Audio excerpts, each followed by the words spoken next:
Sam is great at making funhouse pictures. I mean, it's like going to a funhouse. You laugh, and then you get scared. And then you laugh, and then you get scared. Evil Dead 2 really seems to have shown that it has legs. That's the movie that broke the boundaries.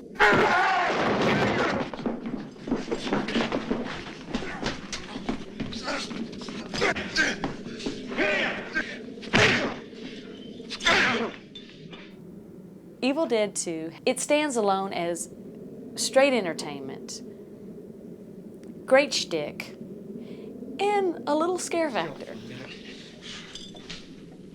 You know this son of a bitch! I never knew it would have this kind of a cultural impact, and it certainly does. We'll throw him in there. Evil Dead 2 represented going back to our comfort spot. And we also were better filmmakers at that point, so it was actually not a horrible experience. I hope you rot down there.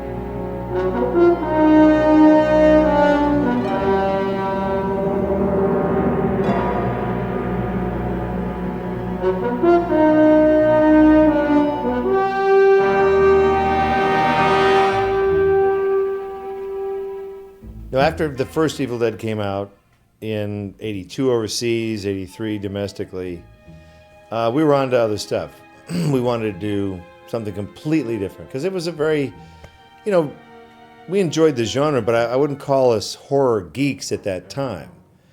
We made a horror film because it was a good way to get your foot in the door. People don't quite realize that, we shot the movie in '79, '80, premiered it in '81, and it didn't come out till '83. So there's years in there of sitting around those offices in Ferndale. We wanted, to do other stories. So Crime Wave was the next movie that we did, the Coen Brothers, the ill-fated Crime Wave. And as Bruce has said, it was just the continuation of the Evil Dead shoot, of how miserable can this all be. This was the first studio thing. We went from $2.5 million up to $4 million. Big cost overrun. That's almost double. That's where people get fired. I really felt badly because Sam, Rob, and Bruce were really just having a bad go of it with the studio and stuff. The Hollywood crew basically said, "Nope, you can't use Bruce." But the vehicle was written for Bruce, should have starred Bruce. And the film was re-edited, and the studio got involved, and we lost control of it. And it was a huge learning curve. And after that Bond, we were like, well, this isn't good. And those guys thought their career had ended already. And the only thing and at that point that seemed logical was Evil Dead 2, and Sam was adamantly against it. So ostensibly, Sam, Bruce, and Rob hired Scott and I to make Evil Dead 2, and they were going to executive produce. And I wrote a draft of Evil Dead 2 that has absolutely nothing to do with what became Evil Dead 2. Anyway, nobody liked it, and they didn't really want to do it anyway. And when it looked like they were not going to get another movie, they were able to get to Dino De Laurentiis and pitch him the idea of Evil Dead 2, and he went for it. There's a Stephen King influence on this whole thing, which is Stephen King made Evil Dead in a way because he did that interview in Twilight Zone magazine. He loved it so much, he did that glowing piece about it. So he's down in North Carolina doing Maximum Overdrive as a director, right? And there's a second AD who was on the second unit shoot of Crime Wave, and they're having lunch. And Sam's name gets brought up, right? And so he goes to Dino and says, you should actually do the sequel to Evil Dead. Dino De Laurentiis jumped in after he saw the sales of Evil Dead 1, because Dino is all about the foreign market.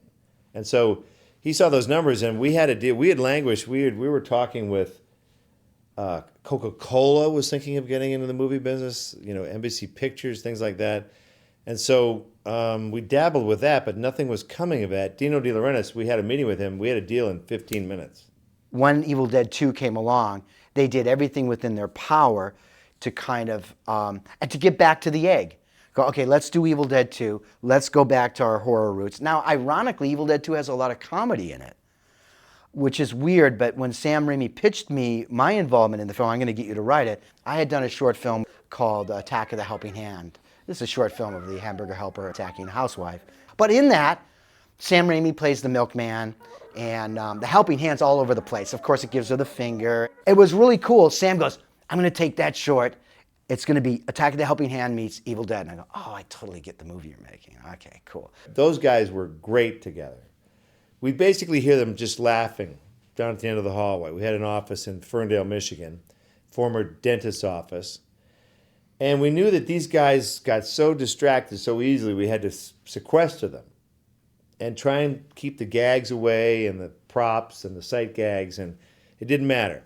We would just hear laughter, laughter, laughter. We're like, Rob Tapert and I were like, are those guys writing? Are they writing anything?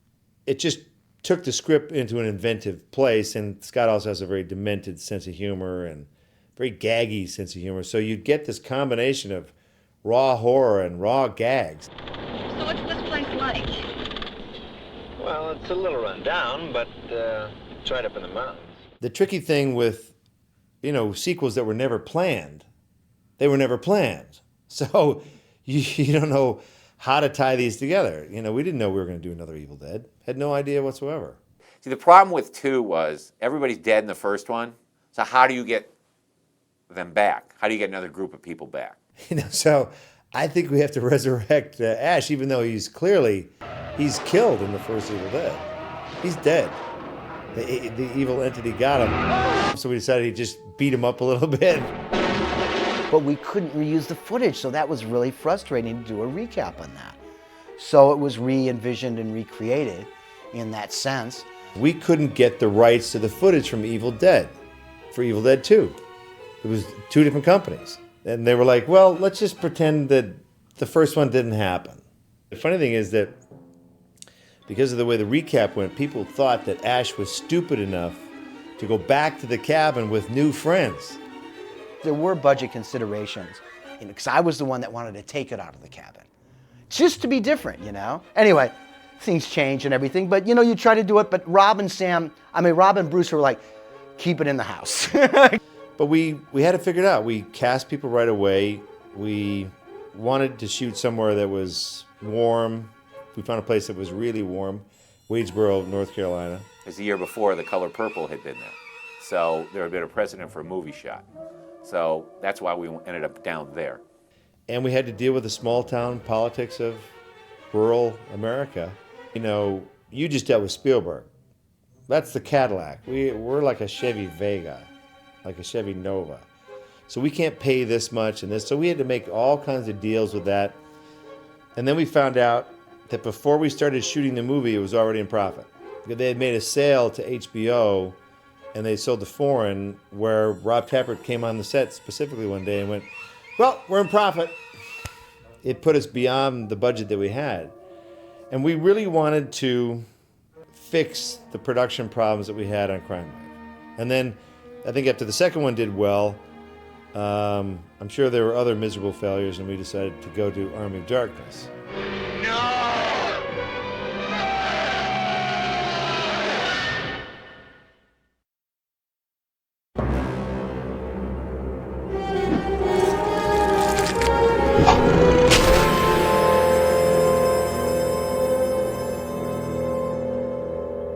All right, Bruce, say hello. This is Evil Dead 2, guys. Flashback. You bastard! Haven't I been doing this somewhere before? Where? I think Bruce Campbell's a great guy. You know, I think he's a really fantastic actor. He totally delivers every time he does something, and he's just a really good person. You know, very generous, very, very sweet, and really, really, really funny. I've had the opportunity to work with Bruce Campbell over the years on other projects as well. That was the first time I'd worked with him on Evil Dead 2. Sam always said that the hero had to be punished. You know, he had to go through hell, kind of like Die Hard. You know, what makes it great is he gets crap kicked out of him through the whole movie. Bruce was game for anything that Sam could throw at him, and Sam threw everything at him he could. As they were growing up together, I don't know if maybe Bruce dated somebody that Sam liked, but Sam has had it out for him creatively in a very mischievous way. Got it. Any opportunity to torture Bruce, Sam would take within a second. Okay, now attack Bruce wildly. And beat him once. And go for it again. Higher. Hold it, Dave. Leave it there for a while. Sam would always like call him, you know, you big baby, and yeah, you can't take it. Oh, you're too hot, huh? Bruce is an inspiring guy to work with because you're watching him get annihilated through any amount of physical and mental breakdowns, and you feel like you want to gripe about something.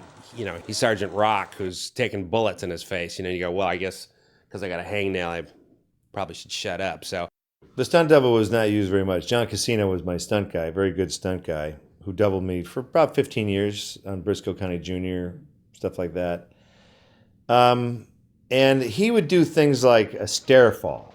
So I'm like, nah, it's probably not a good idea to go head first on that. I think I'm going to let John do that. And I did most of everything else in the movie. I remember shooting the scene in the kitchen where Bruce is breaking the dishes over his head and the evil hand and flips himself. And it was the most amazing thing I'd ever seen. And he'd do it over and over again, and we're like going, he's going to get hurt, and he just enjoyed it. I mean, he had a great time doing it. He was definitely tortured. He was incredibly disciplined, though. He would be up every morning. He pumped iron before the shoot because he kept himself in impeccable shape. He was a Puritan. He had a Spartan diet, drank a lot of water. Of course, he looked like $1 million. And he was a ham. He was just a ham. And he was good to work off of. He had a lot of energy. Now! I think Sam tormented Ted almost a little bit more. I mean, literally, it's like, okay, you're my little brother, you're going to be in this movie, so you're just going to do whatever I say. When Evil Dead 2 came out, I was definitely aware of all of the demands that were required of me to be in the suit, to be hung by a harness, to be blind, and I didn't care because I was 20. And when you're 20, you can have people throw golf balls at your face, from a driving range, and it really doesn't matter. You'll be happy to have that happen to you. And action. That thing in the cellar is not my mother. Sam was looking for what he called a southern wildcat, and I'm from the South. And so this agent said, would you like to read? I said, sure. Sam read me for the part, and he said, great, I love you. So I said, well, while I'm here, can I read for the lead? And he said, no, I really like you for this part. I think you're perfect. I said, come on, I'm here. Let me read. So he gave me the sides for Annie, and I read, and he went, I like that. And then he said, I want to hear you scream. I said, okay. And I just let it rip.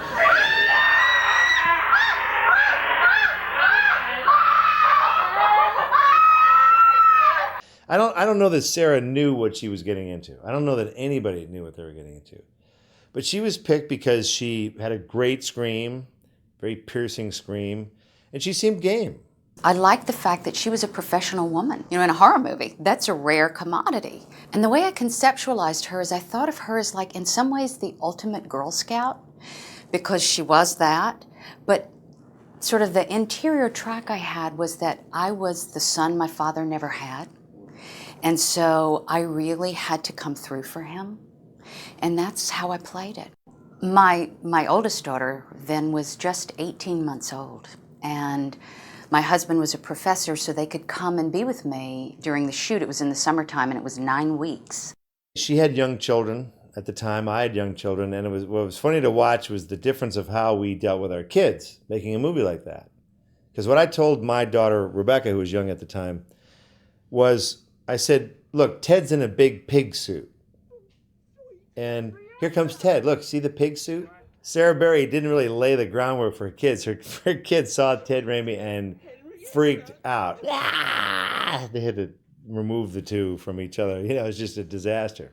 Sarah had some like really emotional horror movie scenes. So she was really sweet to work with. And I think she spent a lot of her time like preparing for this next big moment where she had to emote in some way. And now!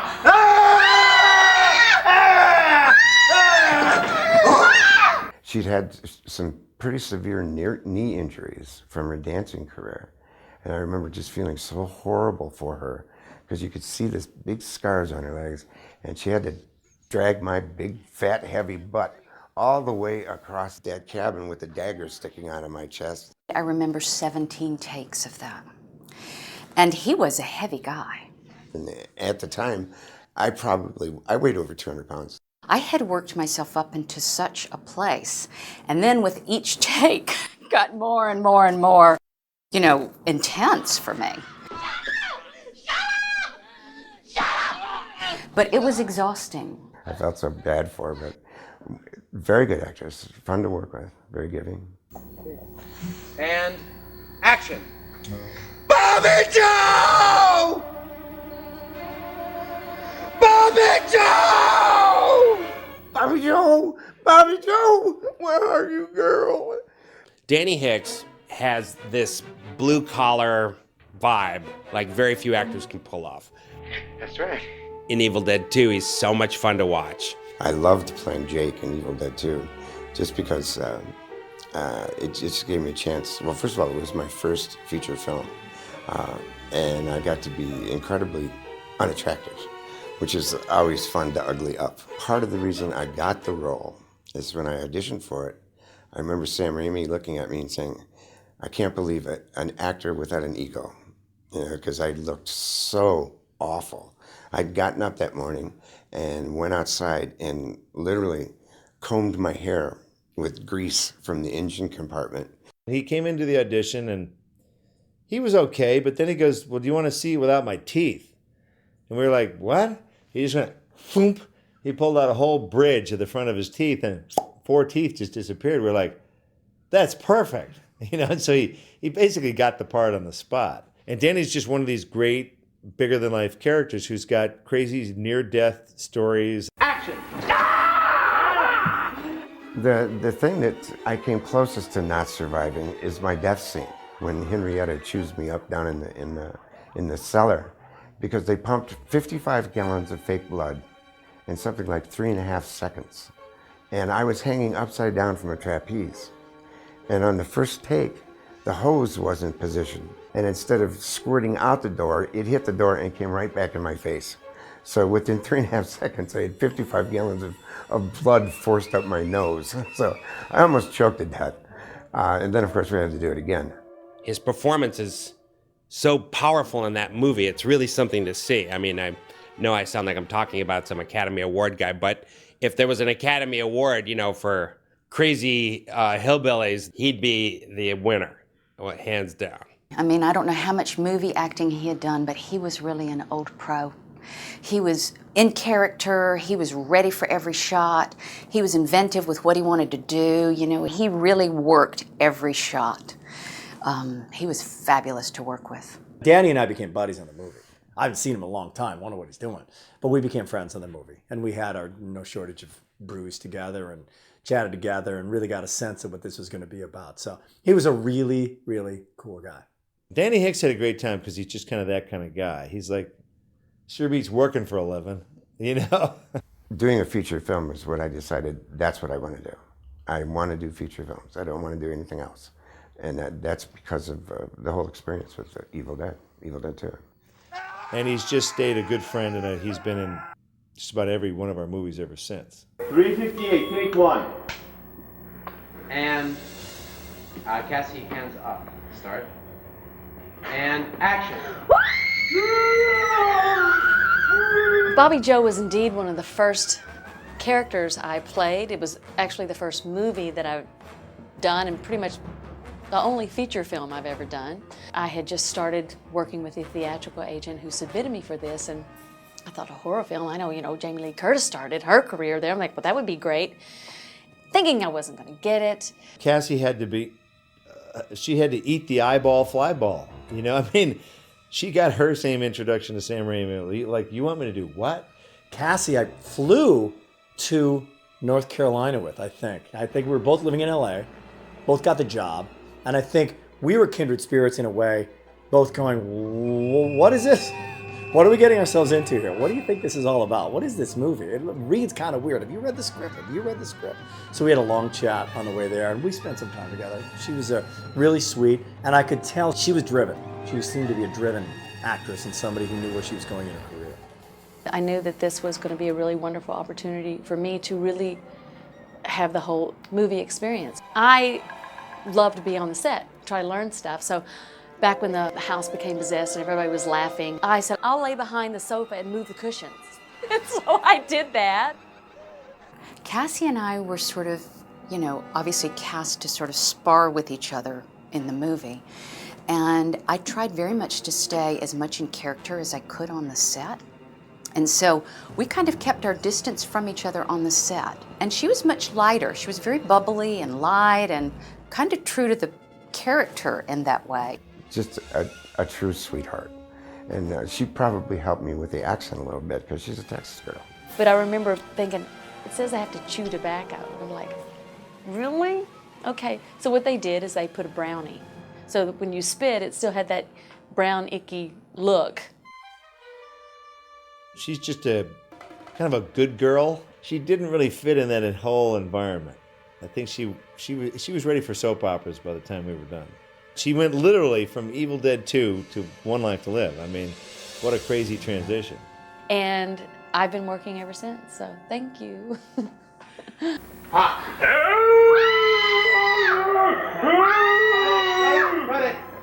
I had not seen the first Evil Dead, so I wasn't aware of what Evil Dead 2 was all about.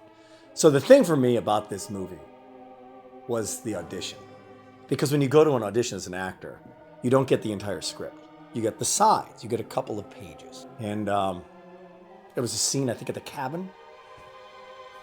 And then he turns into a Kandarian demon, and I had not ever experienced that before. Okay, let's go back to our Stanislavski training here a little bit. Go back to our sense memory here, Kandarian demon. And I had to figure out what the hell to do with this at this audition. All I remember is that I think, to this day, I think I recall making the ugliest face in the history of time, the most demonic face I've ever made in my life, and just turned into the demon. And just, I don't know, from when I was a kid, I had eyebrows that could go up higher than Nicholson's. When I finally got the call from the agent, I was like, what the hell did you do? They want to see you again for the demon role or something like that. When I met the guys who actually did the makeup for it, they said, basically, dude, that was pretty cool. We're going to model Evil Ed's makeup after that guy that you had become in the audition. What I remember the most about Rick is he was a very astute businessman. And he said to me after the shoot was over, Sarah, you should take every dime you've made on this film, and it wasn't a lot, but take every dime and hire a PR person and just blitz yourself with PR. He was so smart. So I remember him being very canny in that way. Oh, he was great. And he's been on like the Home Shopping Network ever since, man. That guy's everywhere. I don't know. And Sarah Berry. Oh, all those people are awesome. I mean, really, it's just like, it was just really a cool time. Terrific actors, a lot of fun. And so that was our motley crew. They were pretty good troopers. If I'm not mistaken, there was a little rider in the contract that my agent was trying to figure out. And it said something to the effect of, if you fall, break your neck, lose an eye, or sever an arm, you're on your own. It turned out to be eventful, yes, in a lot of ways. We actually beat each other up pretty good in that show. Ted broke my nose. He had to reach up and grab my face, and he misjudged it by about 3 inches. So when he reached up to grab me, snap went the nose. When I attacked Bruce Campbell, I knocked him down and then hit him with both of my fists across his face, and I slipped and dropped down about 1 inch. I knocked all of his front teeth loose. But they actually ended up using that tape. It looked real, because it was. Everybody just wanted to do the best that they could, but we were young and green, and Sam was very patient with us. It also was like really being in the trenches. I mean, you had to act almost like being in warfare. And so I felt like I learned so much in the process. I sort of felt like if I could do that film, I could do any film. You did it, kid.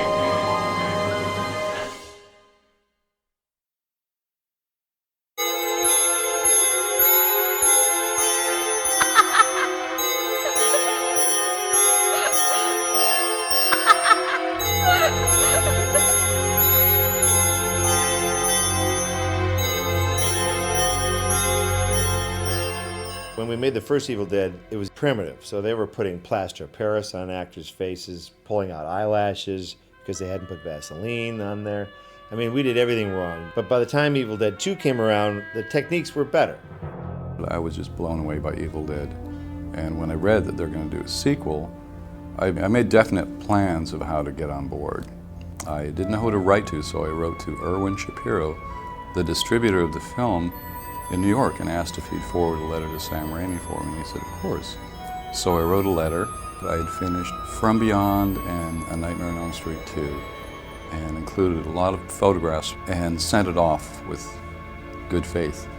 And about 6 months later, I think, the phone rang, and it was Sam, and he called and said, I want you to do Evil Dead 2. The K&B guys came to our attention through Mark Sjostrom. It was his shop, and the K&B guys worked under him. I had met Mark and worked on From Beyond, so we were really tight, really good friends.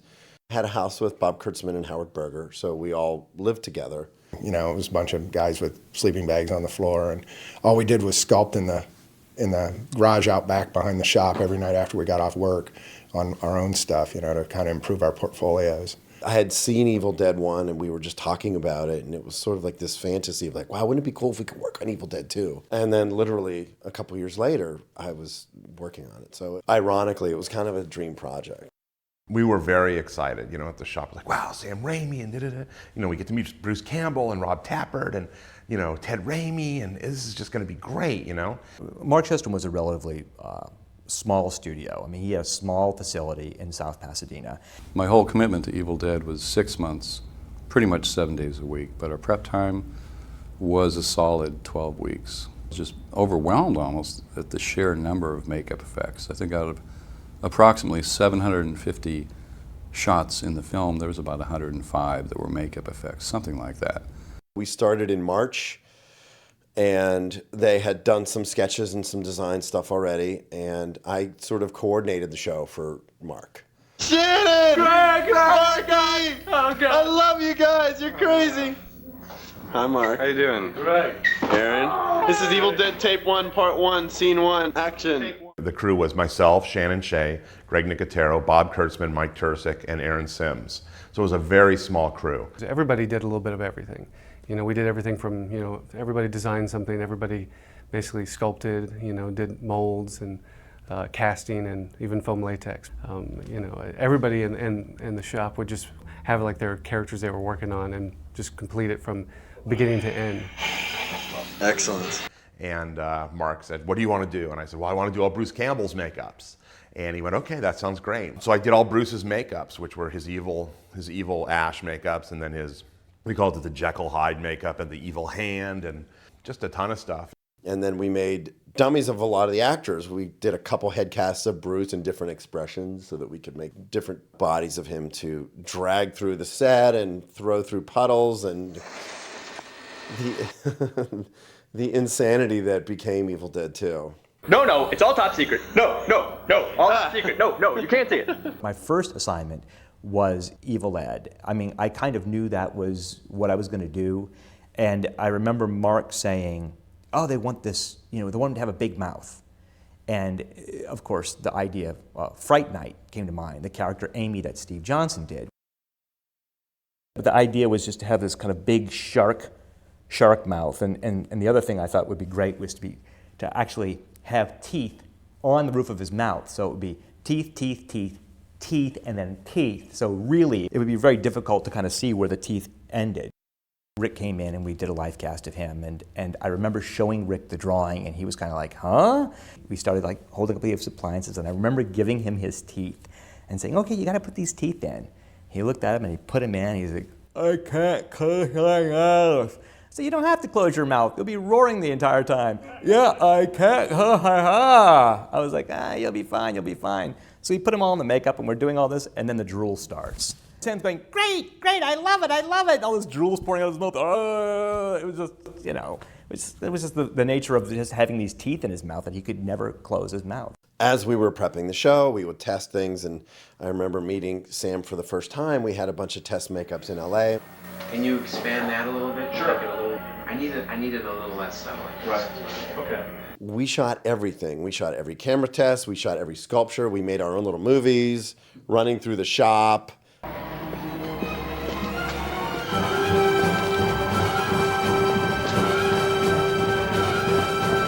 Howard! Go! Darren! Shannon! Mike! Turn! The real challenges that I remember were all those evil tree puppets. And when I had gotten there, they'd all been sculpted and molded, but it was just, by that time, it was the beginning of the summer out here in LA, and we had a lot of stuff to do in a very short amount of time, and it was just trying to get all that stuff finished and shipped to North Carolina, because obviously they had already started shooting. This is it, guys! Evil Dead prep is over. Yay! Welcome to North Carolina. We have returned. This is the shop. This is it. Wadesboro, North Carolina was one of the biggest dumps I'd ever been to. It was a very, very strange place. Much as I like North Carolina, it is in the middle of nowhere. It's muggy, it's humid, there's insects everywhere. And it was the height of summer, so it was hotter than hell. There was nothing there, in Wadesboro. There was literally nothing there. We found a laundromat, and it was this real junkety laundromat, and washing our clothes, and I'm looking around, and I noticed that we're the only two white guys in there. Everybody else is black. And I'm going, oh, all right. And this woman comes over to us and is like, you boys shouldn't be here. This is the black laundromat. I'm like, is that a problem? Like, no, the white laundromat's over there. I'm like, okay, I think that means we get the hell out of here. And we packed up our stuff and went to this beautiful laundromat, that had air conditioning and video games and concession stands. I was like, wow, this place is really a trip, And it's one of the things we found a lot of. Like, there was a restaurant and it was divided. There was segregation in this restaurant. And even at the movie theater, there's a white entrance and a black entrance. Very strange. This is 1986. What was interesting about it was they had taken over this whole school complex. And it was very well set up. They had the old school administration, the principal's office, is the production manager's office or something. Hi, Robert. Hello, Greg. Welcome to my office. Thank you. Here at Renaissance Motion Pictures. Dun, dun, dun, dun. We ended up having the old science lab, which was our workshop, and we would always write stuff on the blackboards, quote of the day, and all our goofy stuff. But everybody sort of had all their own rooms, and in the gymnasium they built the set. They actually built it in 2 stories. The whole show itself was grueling and very demanding, and every makeup or every effect had its own set of demands and challenges. So it was a matter of pulling off one after the other. There's a lot of things we just pulled out of our ass, really. I mean, that's what you did in the 80s. And you're like, well, I guess this is going to work. The first effect we shot, I believe, was when Ash, his hand drags him across the floor, and he's sort of semi-conscious, then he stabs his hand. So I made sure to test and retest this hand, this gelatin hand, to make sure it worked, it was going to bleed, etc. Because, you want to make a good impression. Bruce gets ready We arranged the cues, and he stabbed the hand, and it bled on cue beautifully. And Bruce, not just being an actor, but one of the producers, looked at the hand and looked at the camera and goes, "By God, that sucker worked." And I'm like, phew.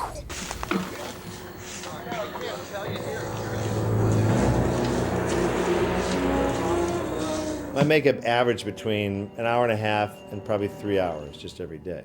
Never really being in that world where they had to put prosthetics on and do whatever. I was a little claustrophobic, so it was all a wonderful learning experience for me.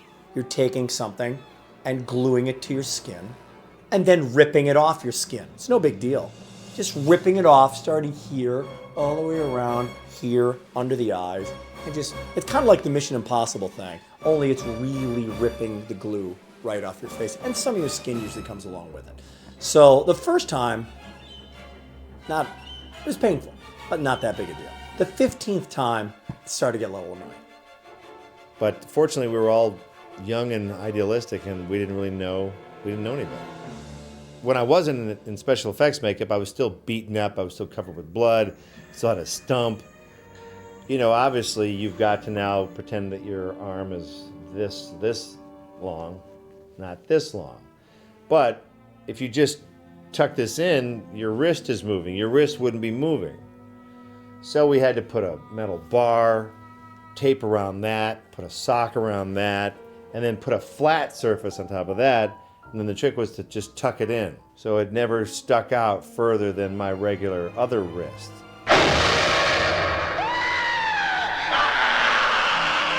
Evolution of Henrietta happened because I read in the script that it's a rotting dead lady in the cellar walking around after ash. I did a couple of sketches in pastel on gray paper of a very skinny, emaciated dead lady with breasts rotting off, but you could see her rib cage, and clearly a skeletal individual. And my intention was to cast the skinniest actress we could for this. Then Sam saw my sketch and he goes, "That's great. However, this character is going to be put through such torture, and I want my brother to play the part." I explained to Sam, well, we can't take away what's there. We're going to have to add on, and to do that, why don't we make a big fat dead woman, then we can carve down from there, and Sam went for that idea. Sometimes when you eat too much, that happens. But look at me. I'm just like my wife. I am my wife. You should see my husband. He's hideous. I don't feel too good. I think I gotta sit down. Yeah, the Henrietta suit probably was the most complicated thing and most uncomfortable makeup on the film. Kind of a big experiment at the time. And then he had, all the various pieces that went over it that Mark sculpted. Come to me! All those guys working on me took, I believe it was, at bare minimum was 3 hours, and I think at the outset was like 8 hours. And it was very difficult in those days because prosthetics weren't as good as they are now. It was 8 or 9 pieces on your face, so that took a great deal longer and was laborious and exhaustive. He was completely blind. That was the trick about those contact lenses that were a carryover of the design from the first movies. There's no hole in the pupil, so every single possessed character was completely blind. So we had to rehearse the scene without the lenses in, and then I'd have to go put the contacts in, and then we'd shoot. So the actors could not see whatsoever. Teddy was a real trooper and miserable most of the time, and he had the contacts in. So, there was times when he crawls up out of the basement floor over the dirt, when he bursts up out of the floor. He'd do the whole take totally tortured because he was in pain because all the dirt got in his eyes, and he had contact lenses in. And we'd try to get the dirt out of his eyes and wash his eyes out and everything. And of course, Sam comes in and goes, he's a trooper, he can do it. Teddy would do a scene, and then afterwards just my eyes are burning. It's yeah, you're okay, buddy. Don't be a baby, friend. So yeah, it was hard, and I passed out a couple times and stuff. For some reason, you don't really care when you're that age, so. And at one point, Ted's on the little rig to have him come shooting out of the trapdoor. And one of the guys lifting it pushed a little too hard, and Ted lost his balance. Hold it. And as he started to fall, the suit just tore all the way across. So we ended up having to sit there and super glue the suit back together. People still, it's legendary talking about that shot of Henrietta floating in the air and you see the big rip. you know, in her butt. It's just the suit's just wide open. It's like, hey, look at that, you know. Teddy did a fantastic job and had to endure a tremendous amount of pain and agony from this very hot, sweaty suit that collected his, you know, gallons of his sweat every day. He would just have sweat pouring out of his feet. You know, we'd take the suit off and there'd be like this milky sweat because it would mix with powder and it was like just leaking out everywhere. That's the alien facehugger blood that came out of Ted's feet. Later in the movie, when we get to the end sequence, when he had the harness on and everything, there's a trickle of sweat that's literally pouring out of his ear in the movie. It was so uncomfortable for him to have it removed that if you were the king of the painless makeup remover for that day, then you win. So it was always a contest to see who could not rip Ted's flesh off. So Ted, how does it feel to be stuck in that costume all day? I guess it's inexplicable. It's beyond your wildest nightmares. But in the end, worth it, because those guys made one of the most enduring monsters of recent filmdom. So I felt kind of honored to, you know, have that as my very first professional job.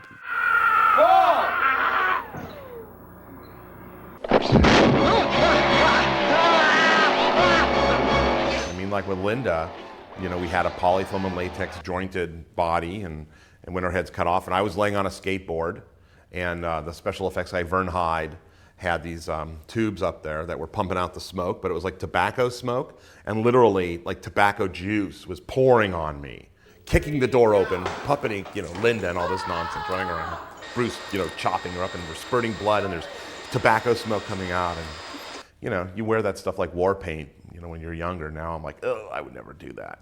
I think one of the hardest things was actually keeping Rob Tappert, the producer, out of our room after we were wrapped. And there was a couple times they broke into our room. It's like Sam was like, you know, we'd be wrapped for the day and we'd go, and then Sam would like, oh, you know, I need a shot of the Linda head, you know. Rob broke into the room, took the head and shot with it. And there's actually a shot in the movie where Linda's head pops up. You see the hair is pinned up. So it wasn't ready. We hadn't finished doing it, you know. And so I remember seeing it. We were really, really angry that they did that. They broke into our room. So we booby-trapped the room after that. And we had like, Mike Tursick had built this cradle. And we had a big water balloon in it. And the rope, there was like a line tied to the door. So if you opened it, it would release it and the water balloon would smash into your chest. And we got Rob Tappert real good once because he broke into our room again and did it. And bam, got covered in water. And I think they stayed out of our room after that.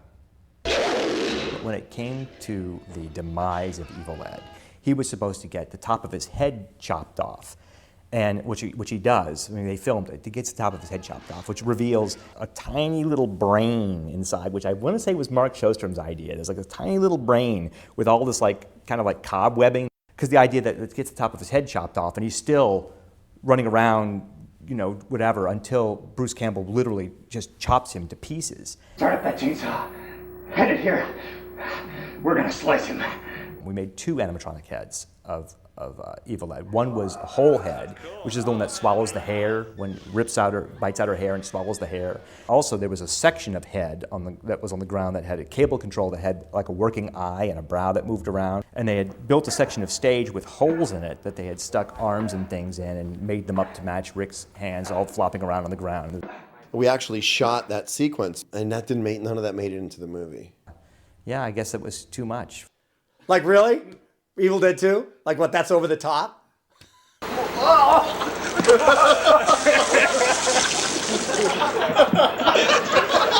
Back then, we were having too much fun to actually, you know, think that there was a bad day on the film. And we were like kids having a good time making a horror film with, you know, with the crew that was going to go on to make a lot of movies, you know. They rented us a house. We called it the Texas Chainsaw Massacre House, and I kid you not, the guy that built the Chainsaw House in Texas built this house. It was literally standalone in a field with giant grass about this tall. It was our frat house. You know, we all lived together. Me, Bob, Mike Tursick, and Sjostrom. And then literally down a little ways was the Friday the 13th barn. I'm like, dude, this is insane. We're literally living in a horror movie. Each of us had a room, no air conditioning. I literally had a fan at the bottom of my bed blowing air through the room And it would get so hot, I would take my sheets, put them in ice water, and then lay them on top of me in the bed all night and just sit there. And Greg and I went to the store and we bought these little fans and we screwed them to the bed so there was constant air blowing on us. Or else we couldn't sleep. It was misery, mosquitoes, everything. But no matter what, it was fun, all right? It was fun as hell. We just didn't care. It was like, we were working on Evil Dead 2, you know? We were working on the sequel to the most ferociously original horror film ever made. So as far as we were concerned, it was a lot of fun. 5 makeup effects guys living in a house. I mean, it was insanity, you know? And one being Mark Sjostrom, who by far was one of the funniest people on earth. I mean, he would do shit that was really hilarious. And he's kind of fun to work with because he has a lot of fun in the shop. And we'd shoot these little movies. But I changed my mind! Shut up, bitch! Hi, welcome to Bob and Howard's free abortion clinic. That's Bob. And that's Howard. And we're ready to abort you! Imagine if the guys that are on the show, Jackass, were makeup effects artists. And I think you begin to get it. It was like that kind of camaraderie. It was that kind of humor. It was that kind of level of screwing around. I mean, we all got our work done, but there was a lot of horseplay, let us just say. Again? Yeah. No, don't come in. We're smashing things. And they had gotten us a station wagon. That was our first car. And it was a total piece of crap. And we trashed it to no end. Literally driving it, doing donuts and riding over railroad ties. At one point it broke down and we left it in the middle of the street and walked to work. And then we got another car and that got destroyed. And you know, you just don't give makeup effects guys in the 80s their own vehicle and trust them with anything, you know. And if you walked in the makeup lab, you'd look on the right and we had, you know, head replicas, Henrietta suit, Bruce Campbell head and whatnot. If you looked on the left, we had a whole wall full of very realistic water pistols. That was back in the days when it was legal to go to Toys R Us and get like an M16 that looked like a real M16 or an Uzi. And when we needed to blow off steam, we'd go in these massive water fights.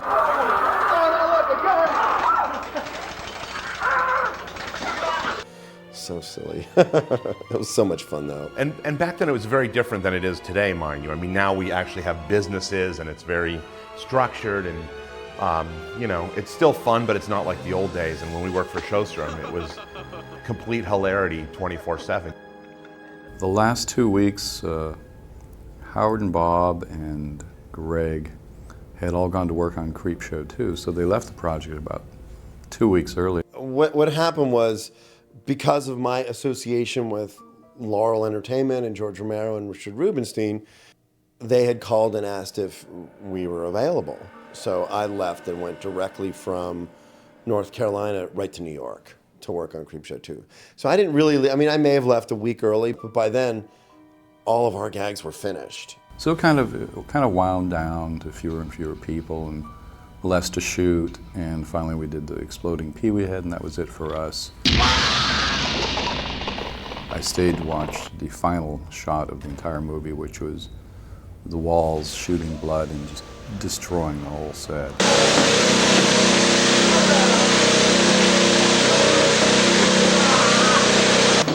Got it! You alright, Bruce? That's the reason they shot it last, because it just decimated the place. And then got on an American Airlines flight 79, I remember, and was flying via Dallas, and I just pretty much collapsed in my chair and slept until I got to California.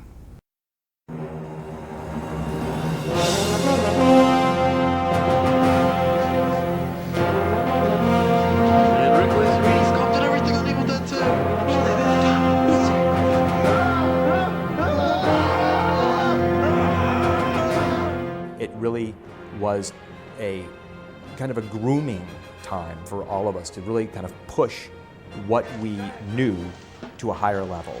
And all of us, I mean, Howard Berger, Mike Tersick, all of us. Evil Dead 2 was the proving ground for K&B because it was the first instance where Howard, Bob, and I had all worked together in a capacity where each of us complemented each other. Yeah, I mean, it was a great experience. From the first day to the last day was a blast. And it's definitely one of my most favorite films I've worked on because the experience was just so fantastic. But it was a wild ride. Still is.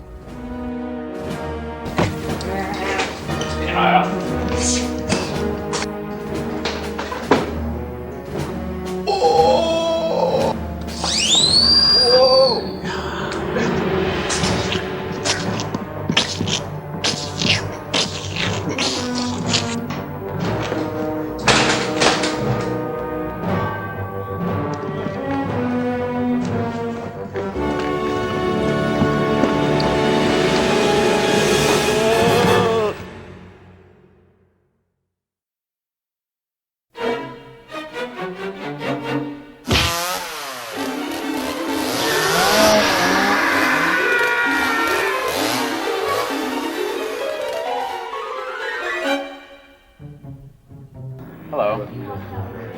We're about to film a very dangerous stunt. Bruce Campbell is about to crash through these steps over there. Oh. Hi, Bruce. Hi, Greg. Sam and I have a good symbiotic relationship. You know, he's crazy, and I guess I'm willing to put up with his craziness. Action! You okay, Bruce? Very nice. All right. You know, he has to figure out how to get a scene done, and they're all very complicated, very involved.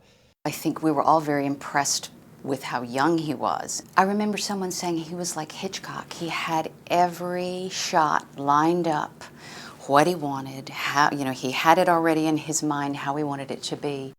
He was a very clear, very even-keeled director. And he's just a slightly bigger-than-life character who is playing the part of a director at the same time he's directing. All right, you people, let's go. We got a big scene to shoot today, a lot of work. It's interesting because I think that it kind of sets a tone on set because it's like, this guy's here on business. I mean, he wants to have a good time, but he's here for business, but yet he'll say the craziest things. My idea here is to drill 2 holes into the net rod. Then, ow! It's hot, Vern.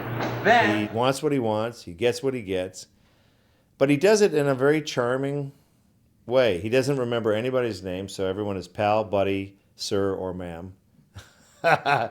Scene 500, take 1. This could be very exciting. Okay, ready? And action. He really left characterizations up to us, or that was my experience of him. I think he cast very carefully, and he knew sort of what he was looking for in the casting, but he never really talked to me about sort of how he wanted me to play something or what he wanted me to do with it. He really left that up to me, and I very much appreciated that. Now!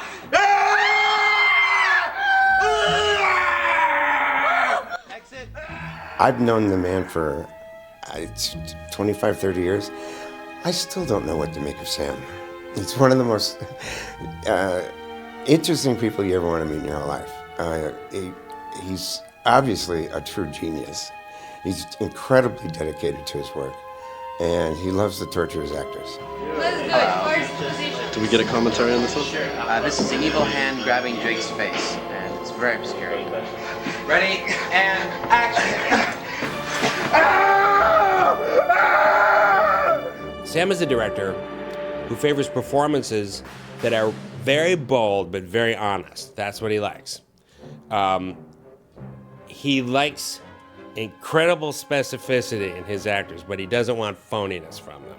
So that's a pretty hard and rare kind of a performance to be able to give. But he picks actors for that ability. You burn, you burn, you burn in hell. Now give me sweet. I was once sweet Henrietta, so young and beautiful. Look at me now. Look at me now. Give me that. And action. I was once sweet Henrietta, so young and beautiful. Look at me now. Okay. Now give me, I used to make the most beautiful jams and pastries when I was young. I used to make the most beautiful jams and pastries when I was younger. Sam Raimi is one of the most imaginative directors I've ever worked with. Where he draws his reference and his inspiration from There are so many different, diverse areas. He's so intelligent and so fun and funny. And who knew that he was hilarious? Someone that had worked with Sam in Michigan years before told me, they said, the secret to Sam Raimi is that he keeps trying to make Three Stooges movies. Hey, what are you doing here? Hey, why you? He loves the Three Stooges, which it shows. His sense of humor really shows in the movies. But I love the fact that it can go from really funny to terrifying within a span of a couple seconds. And it was then that I think I got a sense of Sam Raimi and what this was. That's when the light bulb went off. Like, oh, okay, there's a little irony here. There's a little. This is not a traditional, Halloween or Friday the 13th horror movie. It's either going to be bizarre and I don't know what I'm doing, or this is going to be pretty cool. And when I met him, that irony and that sense of whimsy, I think, that childlike sense of, hey, we're making a movie, was still there. We're about to shoot a terrifying scene of Evil Dead. We'll have a monster floating. Okay. Another will be chained in the cellar. I hope and pray they won't get free. He just put it together. And he had Bruce coming together, too. That was the other thing. Because it's not just Sam, it's Bruce and Sam, right? I mean, you could argue he is Sam's De Niro. Just, I mean, they get it. They have a secondhand language that, they've done so much work together. They just understand each other. However, with a slazy daisy... By the daisy mazel. With the pleasure. Should be daisy peasy. Especially with daisy lazy. If you put your hands in there and nose up on the blazing, there's a course of heads of hazels. Is sex with the season on the pleasant? Most indubitably pleasing. It's not the two spaces, and with these pleasant, you've got to make sure it's together on lasers. Season? That's a breeze of weeds basil. He could yell at me and abuse me, and I knew what he meant. I didn't take it personally. It wasn't like that at all. There's a lot of joking around. Sam is a real prankster. He's a real joker. We're about to shoot a very dangerous stunt with Bruce Campbell. We've attached a line to his throat. Yes, I will be lying on my stomach. He's usually lying. Yes, and they're going to be hooking me up through my skin. I've got to go now, Sam. They're going to hook me up. Good luck to you, Bruce. Thanks, Good luck. Sam. We know this is very dangerous. I hope you can survive this. Thank you. And 3, 2, 1, action! Cut it! Anytime I had the camera on them behind the scenes, they would ham it up. Who are we going to get to? Who are we going to get to do the bladder makeup again? I don't know. It seems like we could get almost anybody because it couldn't possibly be worse than the other stuff with that line and everything. It was awful. Oh. You go to set every day, and he's like a kid in a candy store. And, if you give him 5 things, he wants to use all 5 things now. So how many deadites do I have? I got 10. I'm going to use all 10. He comes from a magician background. So I think his theory is I'm going to hit you with all kinds of tricks, sleight of hand. Oh, hello. We're about to shoot the Linda chainsaw sequence. She's going to come buzzing to the door there. And then she'll come back to a point over here. Wait, where'd he go? Down there. Just a little film joke. Yeah. We were very impressed, the actors and I were very impressed that he was so kind of cool. He was very sort of cool. Of course, those were the years when everybody smoked nonstop. So he went through at least a pack of cigarettes every 2 or 3 hours. It was pretty impressive. The cool thing was Sam had so many definite ideas, very specific. That was the wonderful thing about Sam. You always knew what he wanted because he was never ambiguous about it. He knew exactly what he wanted.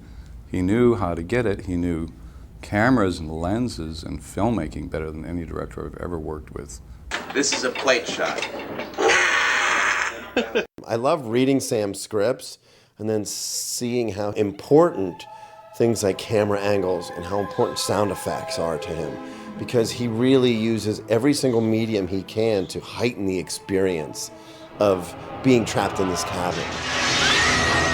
And a lot of times we sat on set, and watched Sam Raimi do stuff and scratched our heads. We're like, how's this gonna work? Like Sam would get on a sound blanket, with the camera, the little IMO between his legs, and they drag him across the floor. And I'm like, I look at Greg, I'm like, really? And then we see the footage, like, that was great. You know, it's so low tech, but it works out fantastic.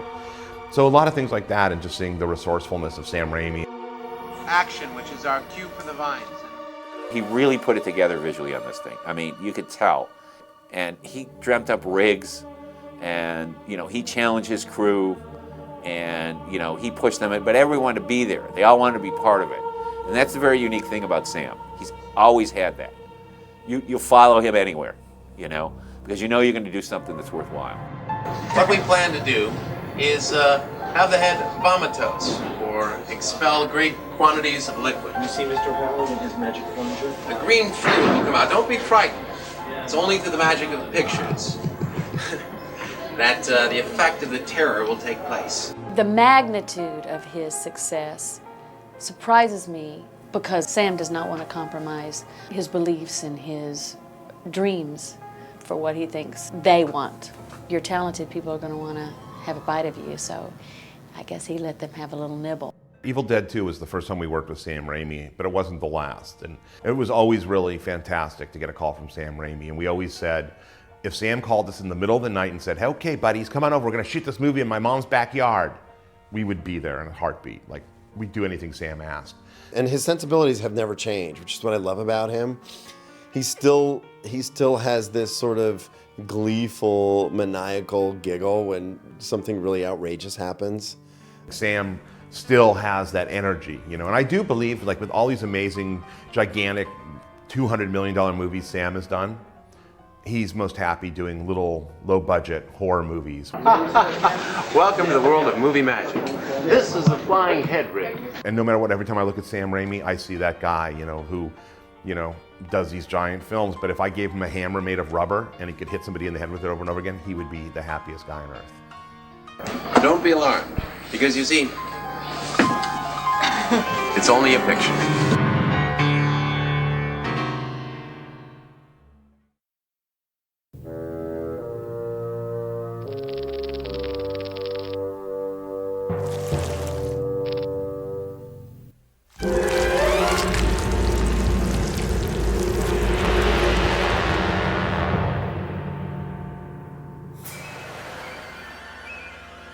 The first Evil Dead, we were very connected to it. It was Bart Pierce and Tom Sullivan doing stop motion and gore effects in his basement for 3 months. Evil Dead 2, things were happening more at the same time. Clearly the makeup effects was on a whole nother scale. And I didn't really want to do that. I wanted to try the stop motion thing. They had me set up a room for Tom Sullivan to work in. He was coming to do some of the animation shots in the Book of the Dead props and things, and the dagger, and so I got that room set up, and Tom was the first effects person to show up. So I got to work and I had tons to do. I did the opening with the book coming in. It was written by the Dark Ones, and I'd built a stop motion animation book. It had the pages in it, and the stop motion book had wooden covers, and the covers were hinged and also had ball and socket joints so that I could animate those. And each page had 2 pieces of paper over aluminum wire so that I could animate the paper flipping back and forth. There's a shot of the book being written, and for that I hand drew I think the first 4 or 6 pages, and then I would ink it in, do a little bit and then click a frame and stand back and do a little bit more and click a frame. Then Sam wanted the pages to turn as each page was completed, but to accelerate. So the next 4 or 6 pages, I had the artwork already done and cut out, and I would just glue it on with contact cement, take a frame, glue another picture down, do a pop, pop, pop, flip. And then the last of the pages were already hand-drawn. The whole book was hand-illustrated. I needed a cameraman for the stop motion, and they got Larry Larson, an experienced animator, and he had this beautiful 35mm Mitchell camera. And for you film fans out there, that's what Ray Harryhausen used. So that was really cool. Larry had to leave on a family emergency, and that left me and Tom. So here I was, an 18-year-old kid, and I ended up photographing some of Tom's animation, which ended up being the opening of the film with the ghosts flying out of the vortex. I had made 2 round 4-foot diameter vortexes, put them on a big Lazy Susan and would spin them and take the brush and just drive it to the outside, and then you'd get like a real easy made vortex. Originally, the film was going to open with a recap of the first Evil Dead, which it still kind of does, but it kind of doesn't too. But originally there was going to be some recaps of the meltdowns and things, and there was a half-scale sculpture of Sam Raimi who was going to be playing Scotty. And I think it got too expensive, so they just kind of tossed it out and recondensed it. We did end up shooting the book burning in the fireplace, but I think that was the only shot for the recap sequence that we filmed.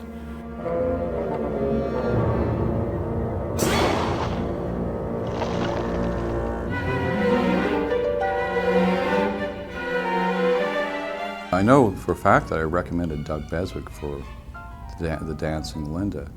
And it was clearly an element where the wider shots would have to be stop motion, because we can't have a dummy or an actress with a head removed dancing in full shots. The choreographer, Tam Warner, designed a dance sequence. We photographed that dance sequence on 35mm film, and we sent this raw 35mm footage to Sam Raimi, and Sam cut together the dance sequence. Basically, the scene was completely built in live action first.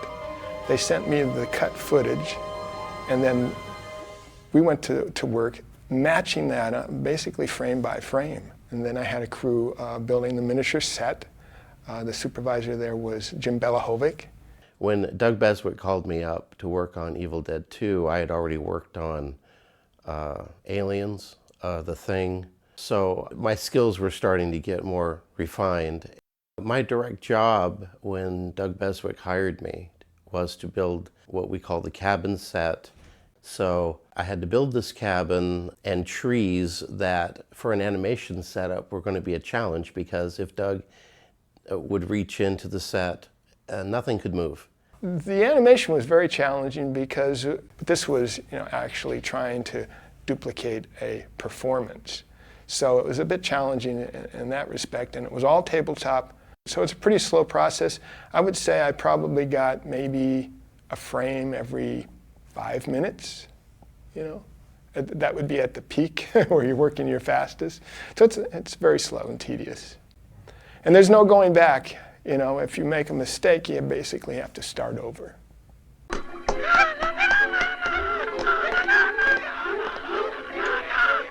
My job on the film when it started was just to do the crawling hand scene, or scenes.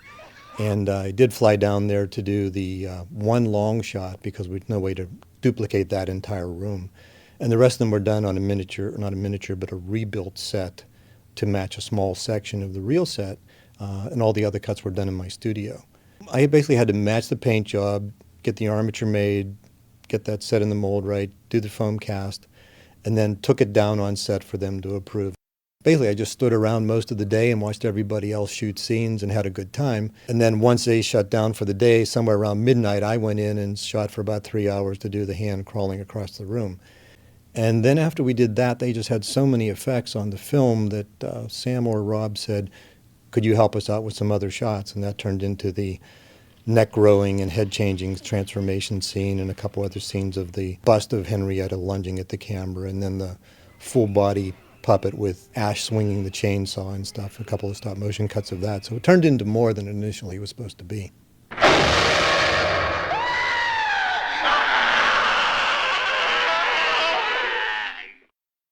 A lot of the stuff that Tom and I were dealing with were, there were things like the Henrietta head coming up out of the floor. Mike Tersick did the sculpture, and at that point, they hadn't put Ted Raimi in the Henrietta makeup yet. So he sculpted it so it looked just like the actress who was playing Henrietta as a human, but she doesn't look anything like Ted Raimi as Henrietta, as a Deadite. And so there's that little jarring thing, but it's also so quick you don't notice. We spent an entire, probably a 5 or 6 hour night on set while everything was clear, with Bruce just doing the sequence where he sees the evil for the first time incarnated in the flesh, and the flowers die in the flower pot behind him, and his hair streaks white. And we had built a rig that held Bruce steady so that Tom could animate the white streak in his hair and we had a propane torch that we would intermittently hit the flowers with in the flower pot so they would slowly wilt and fall over as the shot progressed. Animation just has a great look that you can't beat, and there's just something really weird about it when you start doing it with real people.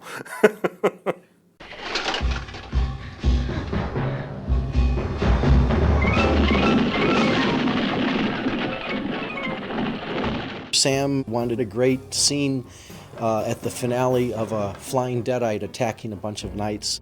Well, they had a big, long sequence. It was like a real Harryhausen battle with a monster sequence where it was going to fly in and attack 20 or so knights on horseback and knock a couple of them off their horses, and then spot a woman running with a child, and it would fly at him, and that's when Ash would show up and with a shotgun and blow its head apart. For the exploding head, the original idea was glass plates with paintings, basically. So it was going to be a series of paintings of the head exploding. For reference, Tom decided we'll sculpt some little heads on cantaloupes and we'll take them out in a field, and I'll set up my Super 8 camera and film it, and we'll shoot them with a shotgun. I think I shot the first head. Tom sets it up, and we load up the shotgun again, and he shoots the second head, and the kickback sends the lever for cracking the barrel open deep into his hand.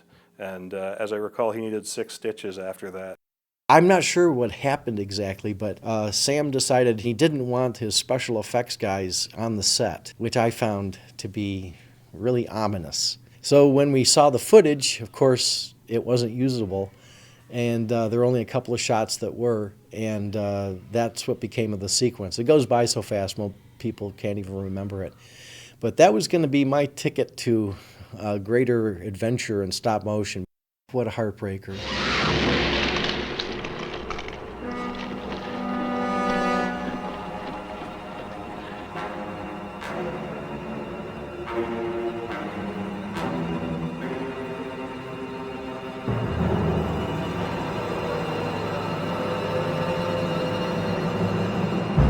Looking back at working on Evil Dead 2 was a good time, and it was a magical time working with animators who I wish we could have continued working on animated films like that. In retrospect, I would say that it was one of the most interesting projects, fun projects to work on, because it seemed to have a real creative energy about it. With building everything was kind of hands-on back then. I'd love to see stop motion sequences back in features. It was fantastic, and it was not perfectly real, but it was wonderfully real, if you know what I mean.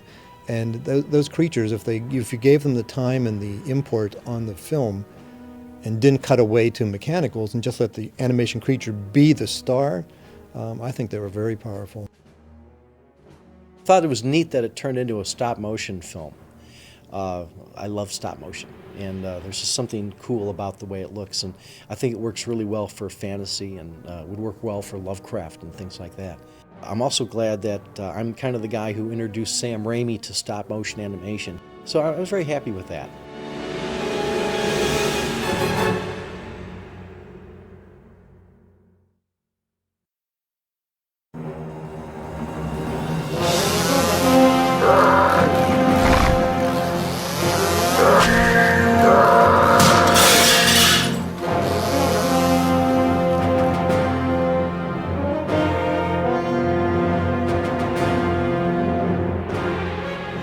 The first Evil Dead, the problems were tough because we didn't know what we were doing. There was no unions involved, and we didn't know anything. We sort of made it up and learned a lot, only looked back later and went, wow, what a nightmare that was. Second shoot was a huge nightmare, so we were like, there's got to be a better way to do this. I don't even know if Sam remembers this or not, but it is in fact the case of before he went to go make Evil Dead 2, he came over and he brought over a bottle of scotch. And he and I drank this bottle of scotch and discussed production. Because so far he had made 2 films that the production was insane.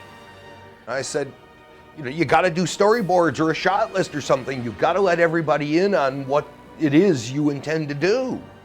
And he did, and since then he's become a very big proponent of storyboards. I mean, his storyboards are hysterical because he draws stick people.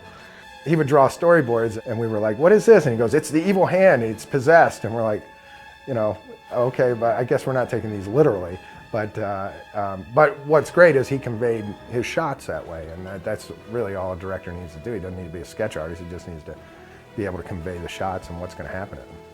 Eugene Schluglitz was actually our initial director of photography. Who was the director of photography who shot all the night stuff and all the stuff in the woods and at the cabin. And of course, you know, we had the North Carolina crew, which is, when it was 3:30, I'm going to go home. So no, but we have all this stuff to do. Time for me to go home. And that was what we were run up against all the time.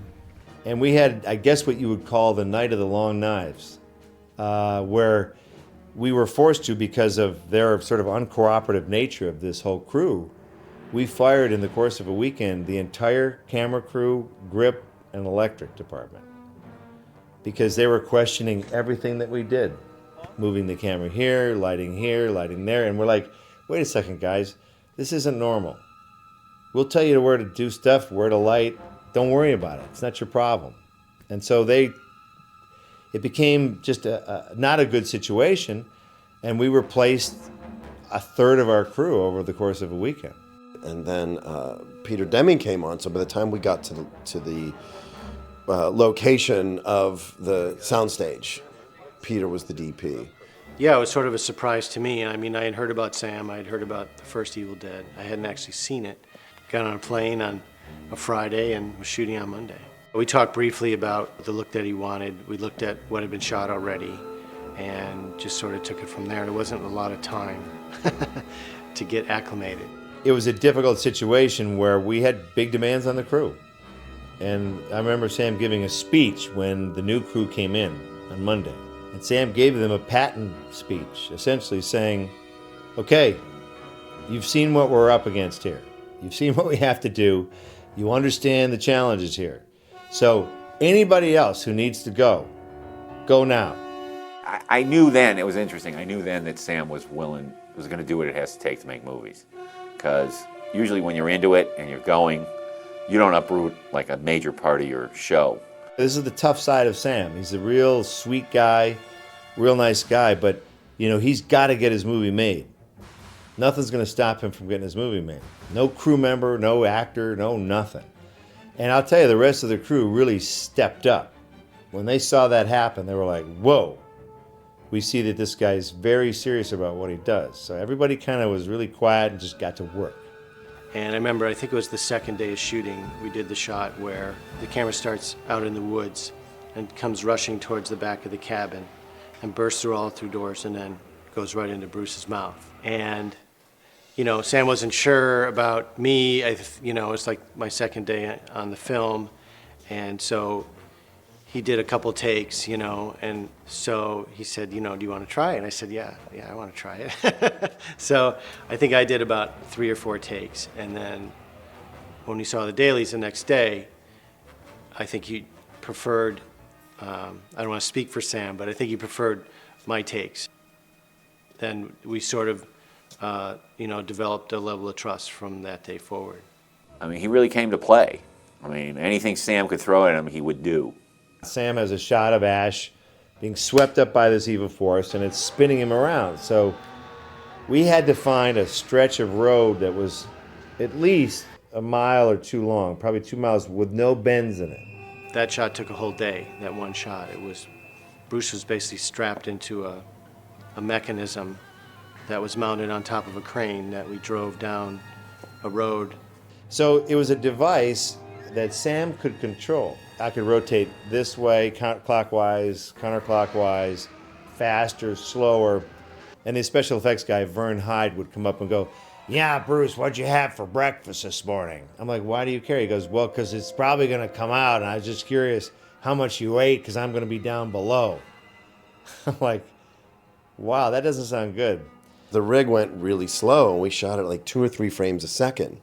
So we're moving down this road, being pulled by a crane as I'm going up into the trees and down and around, And there were people from below with branches. And would just walk by and smack Bruce with the branches and then go to the back of the line and smack him with branches. So that whole scene. It's a ridiculous setup. I mean, it's just absurd. And that was one day. We took an entire day to get 5 seconds of film. The thing was that Sam has so many tricks, you know, that we just always needed to quite, you know, make sure we understood what Sam wanted and what his storyboards were, and that we were able to deliver whatever those shots were. There's like a couple mirror shots, you know, where we had Bruce in the mirror in a makeup and then a double, you know, over his shoulder, that gag, which works really well. Every day was just a challenge to figure out how to accomplish what he needed. He wants the evil entity to be, it's a POV shot, roaming through the woods. Very wide angle lens, so you see everything, so you have to hide everything. You're seeing everything. I mean, it's like a fisheye almost. It's like a 14 millimeter or something, so it's a pretty wide focal length, and you can get away with a lot of motion. You know, it's very forgiving, but yeah, I mean, just basically handheld and low to the ground and just running. So he wants the evil entity to go from behind his Oldsmobile, break the back windshield, go through the middle of the car, break the front windshield, and go out across the hood. Well, that was called the Ramo Cam. What that was is a cart with wheels that you could push with a long pole, probably 20 feet. It was a metal pole with handles at the very end. You mounted the camera at the end, and there were these puncture things right by the lens of the camera. It also had to teeter, because Sam wanted to go from the ground up over the back of the hood, through the back, and through the hood. So it had to raise in elevation. So we had a take where we hit the trunk, can't use it. We hit the rearview mirror, wiped the rearview mirror out. We tried it actually. There were several different attempts to shoot the one shot. We had one rig, it was failure, failure, failure. This rig ain't gonna work. We wound up shooting it again several weeks later. And finally, I remember everyone cheered. We finally got the one shot. They came up, they rammed it through, shoved it all the way through. It worked. We were like, oh, thank God. We had a lens attachment, which is, I guess, sort of passé now, but it actually is still effective. It's called a mesmerizer, and you can crush things this way, or you know, horizontally or vertically, and you can spin it. And a lot of those shots were done at a frame a second or 2 frames a second. You know, just a really radical frame rates. Days would go by and we wouldn't shoot 24 frames a second. And the poor sound guy would just sit in despair because he didn't really have anything to do sometimes. Sam was very specific in the script about which cameras would be used, which film speed, if the film was run in reverse. So reading it, there was no question how he was approaching things, and it made it very clear for the camera department and for me how it was going to be done. And I don't think I ever had any concerns or questions because it was clear, oh, we're doing this as a reverse shot. I know what I need to do. Most of my best acting was done in reverse. We had a ping pong ball type eyeball, a hard eyeball, on a dowel. Action. Let her fly. Fly ball, eyeball. Scream it, shoot the camera a little more.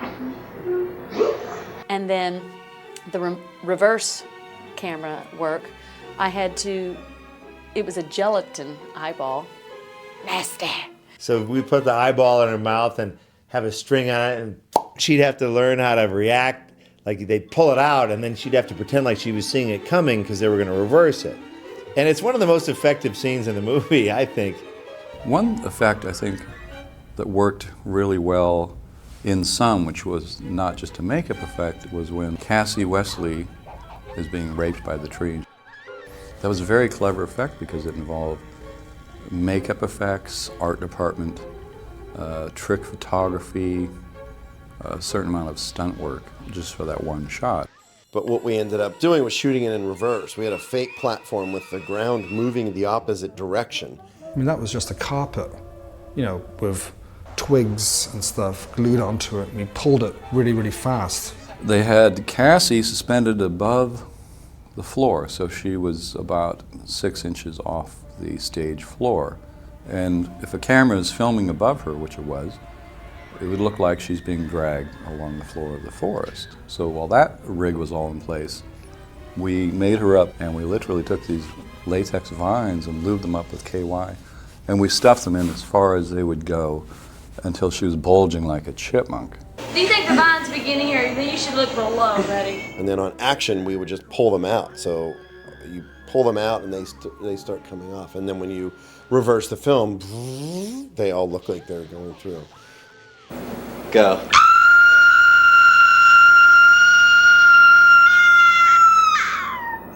So how was it, Cass? Oh, it was like wonderful. Was it good for you? Dude. It was good for me. Now put it back in, boys, just like they were. I mean, it was gags like that that just made me really enjoy working on the movie, even though it was gruesome out there. It wound up being a difficult long shoot, but it was not the nightmare shoot. It was one of our best planned, best orchestrated shoots. I don't think anybody raised their voice on that set the entire time we shot. I don't remember anybody getting angry. I don't remember anybody yelling or screaming about anything. We just had a good time. I don't think we did a lot of reshooting on Evil Dead 2, but if we wanted to, it wasn't that big of a deal, you know, because we were sort of this concise unit of people. I think with a DP and Sam, that's the most important relationship on a set. You know, I mean, he ran with that camera, he had his crew, you know, rigging up stuff the way Sam wanted it. And so I think Sam finally got a guy that went, okay, he's willing to go where I'm willing to go. And, you know, obviously they've been working again. Yeah, I was delighted to hear from Sam when he was preparing Drag Me to Hell. So we got to reteam on that, and now we're doing Oz the Great and Powerful. I look back on Evil Dead 2, and I think there was a certain naivete in our approach in that there was nothing that we couldn't really do. You know, if we set our minds to it, we could do it.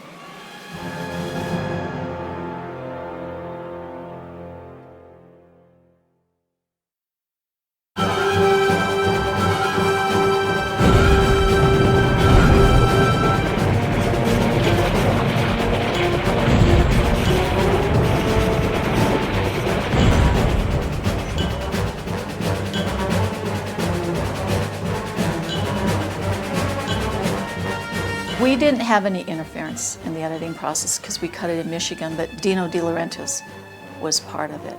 And we met with him a couple of times and we had a screening with him a couple of times. But Sam kept it in Michigan for that reason, is to be able to cut his version first. They knew exactly what they wanted. They knew how they wanted to have it put together.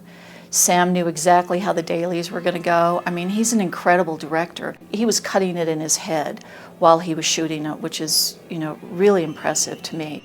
I was very nervous. We had a moviola, a stand-up moviola, and they have teeth that go through that you put the film through. And I accidentally caught my fingers in the teeth, and my fingers went through the teeth and kind of started bleeding a little bit, and I got it, and I was so bummed out because it was on the film.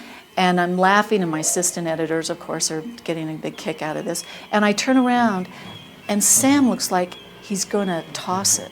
And I said, Sam, are you okay? And he said, yeah, you know, the sight of blood really bothers me. We didn't really want to deal with the ratings people. You know, they didn't like us, and we thought that, you know, showing a film like that to a bunch of people who are part of the PTA just didn't seem like it was going to work. We didn't try to get any kind of a rating. That was not an issue. It was just putting the movie together, and the MPAA wanted us to make changes, and Sam didn't want to make them. We were contracted to deliver an R-rated movie with Dino, but it wasn't going to happen. We were never going to get an R, and I don't think anybody really cared about that. We found this with Evil Dead, that if your movie's unrated, some newspapers will not take the ad, and some TV stations will not show your 2-minute trailer because they just don't know what it is. So we had to form Rosebud Releasing, and we actually filmed the logo of the rose at the beginning of the movie. Sam Raimi photographed that, and we created this logo like it was this company, but we created a false distribution company for some strange reason to get around all this various stuff. Now, from the creator of Evil Dead comes Evil Dead 2. Evil Dead 2, Dead by Dawn. We all snuck into a test screening Bob, Greg, and myself ran to the theater and waited in line, and we saw Sam and Rob, and we're like, oh, they can't see us, so we'll get kicked out. So we kind of hid as they walked past, and we went in and watched it, and afterwards we walked down and we saw them. We're like, that movie rocked, that was awesome, we loved it, you know? And it was really, really fun. You know, we really loved the movie. I thought it was incredibly well done. It was very fast-paced, and the audience was really into it when I was there. So that was a big, you know, plus, and it made me feel like, I think this is really going to work. I loved it. I thought it was great, though it was very hard to figure out if you were supposed to laugh or be scared. I remember thinking, God, this is like a remake of the first movie, but it's funny, like really funny. And I was like, was it supposed to be funny? Because everyone around me is laughing, and I'm kind of going, is this supposed to be like this? As the movie started to roll, I was starting to become kind of appalled at what I had worked on, and my friend was laughing beside me, and I was getting a little irate. I thought he was making fun, and I said, why are you laughing at this picture? And he goes, don't you get it? And I go, no, I don't understand. He goes, it's a dark comedy. The reactions to that movie are really special because they just don't know how to do it. Should I laugh? Should I scream? I don't know what to do. I would say that just the only thing that was sort of, that was not a disappointment, but it took a while before Evil Dead did become, you know, obviously what it is today. Unfortunately with us, like Witchboard, I think beat us, you know, on opening day, which was fine, but I think, you know, overall and in retrospect, obviously Evil Dead 2 has done very well. And I think that goes for a lot of films, you know, that stand out, that don't, maybe are so different that, you know, they don't do as well at the beginning, but later on they actually come back and they become these classics, you know, that people look at and it's like, you know, that was very unique. Nobody can ever pick what a cult classic is going to be. It's the same thing as a classic. It's just either it survives or it doesn't, and Evil Dead 2 really seems to have shown that it has legs. Well, I'm always glad when people like these movies so much later, but I think hopefully it means that we put enough time and effort into it back at that time to make something that's not your standard horror movie. 8 or 9 years after the film came out, a friend of mine told me she was taking a class at NYU and they were spending about 6 weeks studying Evil Dead 2. It's interesting that it continues to come up no matter where I am, no matter what I'm doing professionally, no matter, you know, what type of person I'm around. Somebody around me knows me, either recognizes me, knows somebody who knows me, who knew I did that. So it's been very unexpected. The coolest thing for me is 25 years later to go to work where I work now, to be on the air, get off the air, and have somebody who just became a production coordinator who's 22 years old come up with a Sharpie and a Blu-ray of Evil Dead 2 and say, dude, would you sign that? Please? Is that cool? I'm like, really? Yeah? That's the greatest thing. That another generation and another generation is still enjoying this thing and still getting it. They're still along with us. And I think that's the coolest thing about the movie. It's like a great classic rock album or something. Next generation still loves it. It's really nice to have been a part of something that has been so embraced by a genre, and I'm kind of tickled. 25 years later, Evil Dead 2 is still alive and kicking, and people are still loving it. We gave our all for it. You know, I worked my ass off on that film for 6 months and put in a lot of effort, and we knew it'd all pay off in a big way. We didn't know how big, but I think everybody involved really gave it so much heart and soul. To this day, I actually think it's Sam's best movie, but that's my own personal thing. It had everything I would want in a horror movie. It was funny, it was scary, it had energy. You had a star in the making with Bruce, and you had a great visual style. Creatively, you know, it was great too because we were trying to do that, again, a small budgeted movie, and I thought, you know, with the style that he shot it in and everything, all the gags worked perfectly in the film, you know. It wasn't about perfection. We weren't making a perfect film, you know. Certainly there's tons of mistakes and hiccups through the whole film, but it adds to the fun of it. There's something about imperfections that work for film.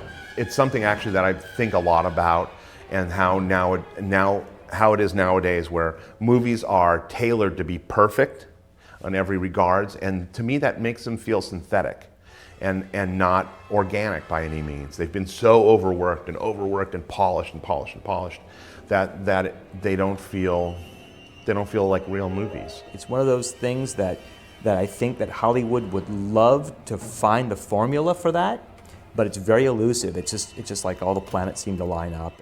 It felt like a bunch of kids making a movie in their basement. It really did. And that's what made it really fun. You know, there was no high pressure, there wasn't yelling, there wasn't, you know, studio involvement, there wasn't, you know, 500 people sitting on set telling you what it should be. It was Sam Raimi directing a movie about a bunch of goofy stuff with a bunch of goofy guys, and it was really, really fun.